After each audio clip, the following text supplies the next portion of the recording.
ഈ മുജാഹിദ് സമ്മേളനത്തിൻ്റെ അധ്യക്ഷൻ ബഹുമാനപ്പെട്ട KNM ചെറുകാവ് മണ്ഡലം പ്രസിഡന്റ് ശ്രീ ബിച്ചാൻ പരയിൽ, ഇതിൻ്റെ ഉദ്ഘാടനം നിർവഹിച്ച കേരളം മലപ്പുറം ഈസ്റ്റ് ജില്ലാ സെക്രട്ടറി യൂസഫ് അലി സലാഹി, ഇതിന് സ്വാഗതം ആശംസിച്ച ശ്രീ KNM ചെറുകാവ് മണ്ഡലം സെക്രട്ടറി MD ഹസൻ, മറ്റ് വേദിയിലിരിക്കുന്ന ബഹുമാന്യ വ്യക്തിത്വങ്ങളെ, സദസ്സിലിരിക്കുന്ന സഹോദരി സഹോദരന്മാരെ, എല്ലാവർക്കും എൻ്റെ വിനീതമായ നമസ്കാരം. നവോത്ഥാനം പ്രവാചക മാതൃകയിൽ എന്ന ആശയം ഉയർത്തിപ്പിടിച്ചുകൊണ്ട് കേരള നദ്വത്തുൽ മുജാഹിദ് സംഘടന ഇവിടെ സംഘടിപ്പിക്കുന്ന ഈ സമ്മേളനം കാലത്തിൻ്റെ മാറ്റത്തിനനുസരിച്ച് പ്രവർത്തിക്കാൻ സമൂഹത്തിനോട് ആഹ്വാനം ചെയ്യുന്ന ഒരു പ്രവൃത്തിയാണ്.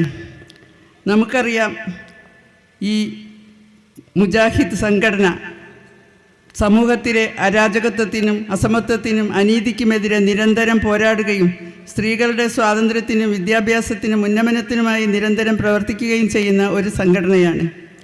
ഈ സമ്മേളനത്തിൽ നിന്നും ഇത് നൽകുന്ന ആശയം ഉൾക്കൊണ്ടുകൊണ്ട് പ്രവർത്തിക്കാൻ ഈ സമൂഹത്തിന് കഴിയട്ടെ എന്ന് ആശംസിച്ചുകൊണ്ട് ഈ പരിപാടിക്ക് എല്ലാവിധ ആശംസകളും നേർന്നുകൊണ്ട്, എല്ലാവിധ അഭിവാദ്യങ്ങളും നേർന്നുകൊണ്ട് ഞാൻ എൻ്റെ വാക്കുകൾ നിർത്തുന്നു. ജയ് ഹിന്ദ്.